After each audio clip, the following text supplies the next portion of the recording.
প্রথম স্ত্রী থাকা অবস্থায় গোপনে ছেলেটি আরেকটি বিয়ে করে, এটা আসলে অনেক ছেলেদের স্বভাব হয়ে গেছে। তারা আসলে জানে না যে এটা একটা অপরাধ। আমি যদি আইনের কথা বলি, সেখানে দুইটা আইন রয়েছে। আপনি একজন স্বামী, আপনি আপনার স্ত্রী আছে, আপনি চাইলে হচ্ছে দ্বিতীয় বিয়ে করতে পারবেন।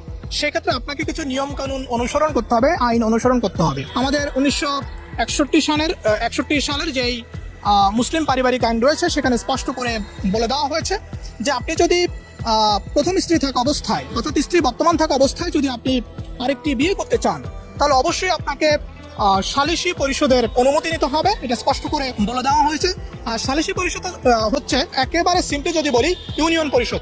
সেখানে একটা সালিসি পরিষদ গঠন হয়। সেই সালিসি পরিষদ যদি মনে করে যে আপনাকে সেকেন্ড ম্যারেজ করার পারমিশন দেওয়া যায়, তখন হচ্ছে তারা পারমিশন দিবে। এবং সালিসি পরিষদ জানতে চাইবে যে আপনি যে সেকেন্ড ম্যারেজ বা দ্বিতীয় বিয়ে করতে চাচ্ছেন, সেই ক্ষেত্রে প্রথম স্ত্রীর সম্মতি বা কনসেন্ট নিয়েছেন কিনা।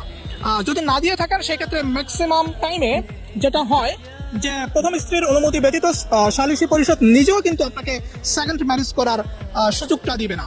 যাই হোক, আপনি এই যে স্ত্রী বর্তমান থাকা অবস্থায় বা প্রথম স্ত্রী থাকা অবস্থায় যদি দ্বিতীয় স্ত্রীকে গ্রহণ করেন, গোপনে বিয়ে করেন, তাহলে কিন্তু আপনাকে অপরাধের মধ্যে পড়ে যেতে হবে। এবং এই আইনে স্পষ্ট করে বলে দেওয়া হয়েছে আপনার 1 বছর পর্যন্ত জেল বা 10,000 টাকা পর্যন্ত জরিমানা হতে পারে। এটা আমরা দেখলাম পারিবারিক আইনের মাধ্যমে, মুসলিম পারিবারিক আইন, যেটা 1961 সালে হয়েছে।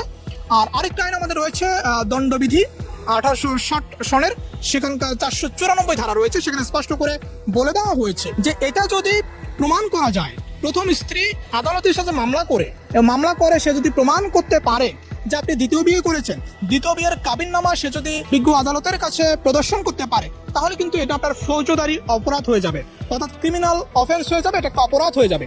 এই অপরাধটা যদি প্রমাণিত হয়, তাহলে কিন্তু আপনাকে 7 বছর পর্যন্ত জেল খাটতে হতে পারে, যেটা আমাদের বিচারক সাহেব যেটা ভালো মনে করেন সে সিদ্ধান্ত দিবেন। তবে আইনে বলছে আপনার 7 বছর পর্যন্ত কারাদণ্ড হতে পারে। এ হচ্ছে বিষয় যে তাহলে প্রথম স্ত্রী থাকা অবস্থায় আপনি সেকেন্ড ম্যারেজ করলে সেটা কিন্তু অপরাধ হয়ে যাচ্ছে। যদি আপনি গোপন রাখেন, তবে সেকেন্ড ম্যারেজ করার অপশন রয়েছে যদি আপনি ফার্স্ট ওয়াইফ থেকে পারমিশন নিয়ে বিয়েটা করতে পারেন। অনেক সময় আমরা এটাও দেখি যারা প্রভাবশালী পুরুষ, এরা আসলে প্রথম ওয়াইফের উপস্থিতিতেই সেকেন্ড ম্যারেজ করে।